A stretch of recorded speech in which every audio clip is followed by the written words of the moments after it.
What's going on, everybody? Back with another Attack on Titan review. This is volume 2 that I finally got to. Getting a little bit more in-depth into basically the battle or war that is happening between the Titans and mankind. That's basically what this entire volume is about. More specifically, this one is about Mikasa's development. And I think, as I might have stated in the first review, is that Mikasa seemed like a very, very interesting character. So I was excited to see a little bit more of what she's all about. And this volume definitely gives you that. We delve into her backstory and we get to see what happened to her parents. We get to see that even in this world where mankind is all secluded behind these gigantic walls, we're all in it together, all these mixtures of races and creeds, and I'm assuming religions. It hasn't really touched on that yet, if it's going to, but everyone is here, together. So you would think we would all be working for one goal, one ultimate purpose, one mankind, unified together, but the reality of mankind is that there is good and bad. There is positive energy and there is negative energy, and there is always going to be evil people in the world,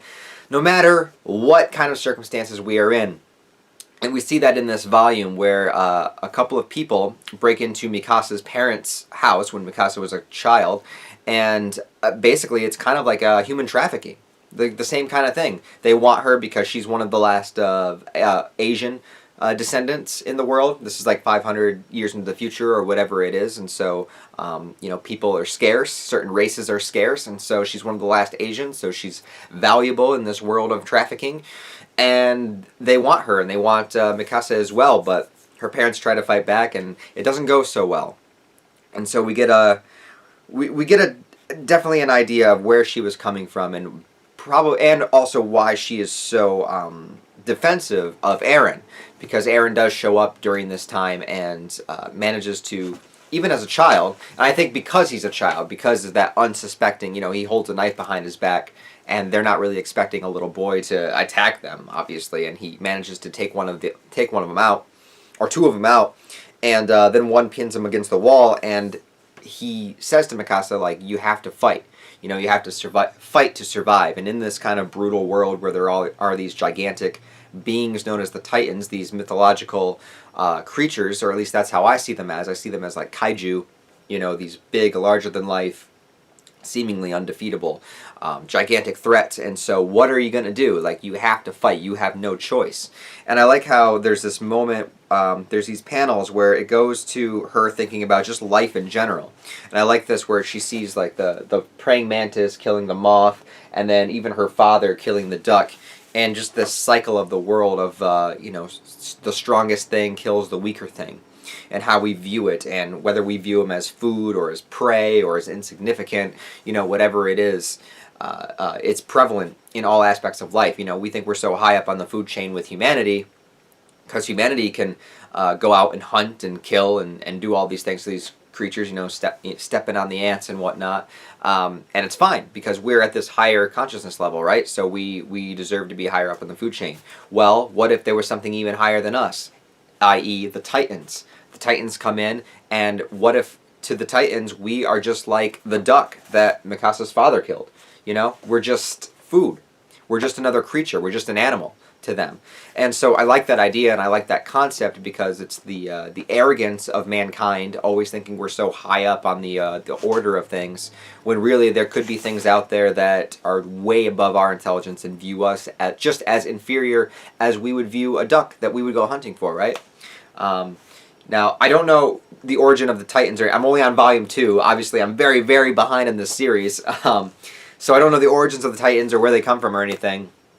But I'm just using this as an example. Say they were like alien beings, right, that came to Earth at one point. Like, we don't know what's out there that just has like a higher percentage. I think, I'm probably wrong on the science here, but I think Neil deGrasse Tyson once said that there's only a 2% DNA difference between us and chimpanzees or something like that. So like our DNA is that similar. It's only like a 2% difference. Again, I might be getting this wrong, but I'm just going to get the idea across so you know what I'm talking about. The actual percentage doesn't matter. Point is, it's not a lot. Okay? So 2% difference. And we have that much higher intelligence of a chimpanzee. And a chimpanzee, the smartest chimps are about as smart as like, young children, well, let's say. They can learn sign language and they can do solve puzzles and stuff like that. So just 2%. So imagine something that has a 2% DNA difference from us, but in an even higher elevated system. So imagine just as smart as we are compared to a chimp, something that level of intelligence above us is only 2%. Now imagine if it was 10%.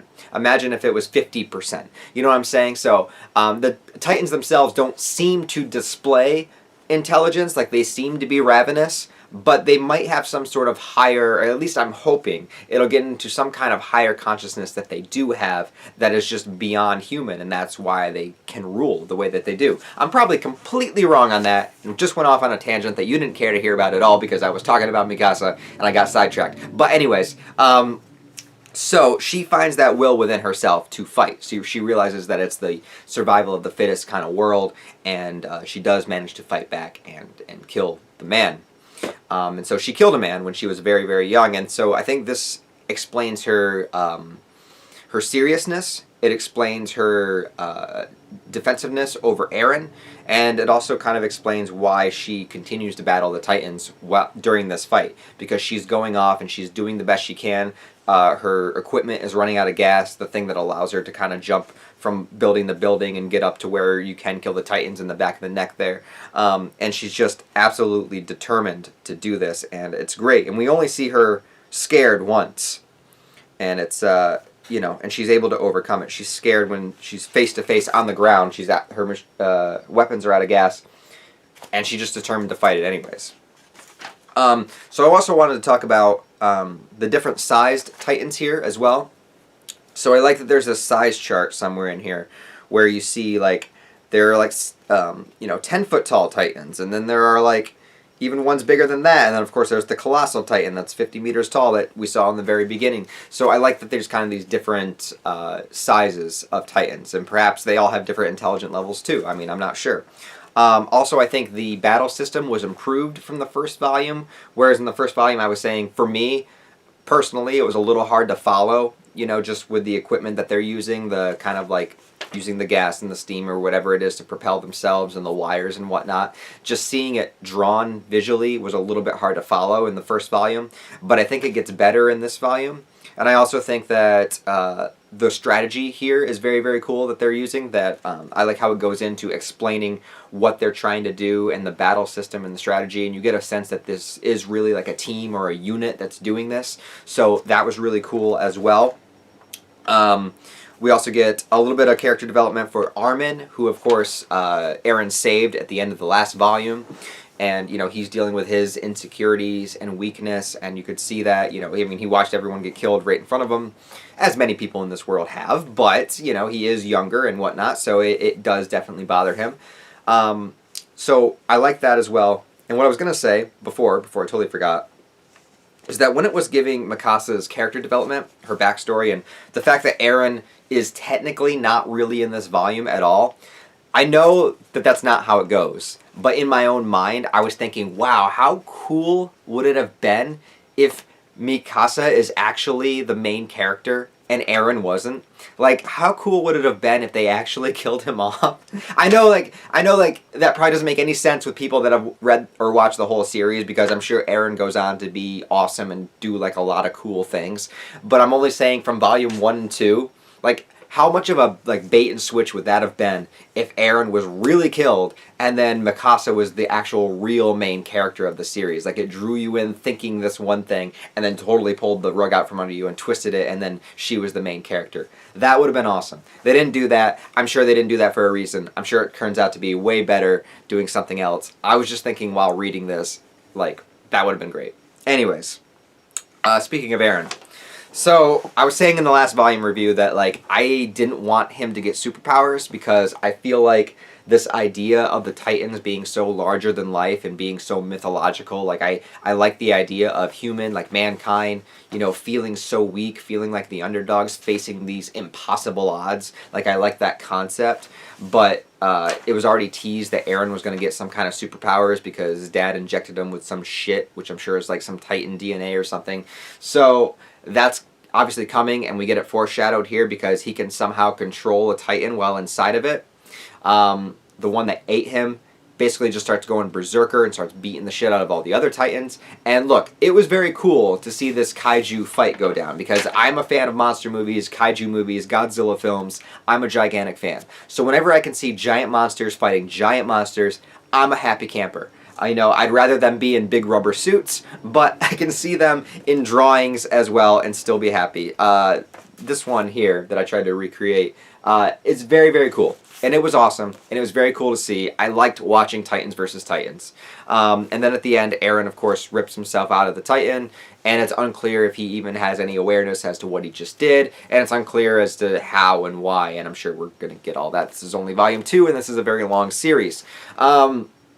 But for me, I think right now I'm still very hesitant of Eren getting some kind of Titan controlling powers. I feel like it's a little not what I wanted from this series, but like I said, I'm sure the way it'll go forward. I know this is like a very popular series and lots of people love it, so I'm sure there's a lot to love going forward. I'm just basing my opinion off of volumes 1 and 2 because that's all I've read.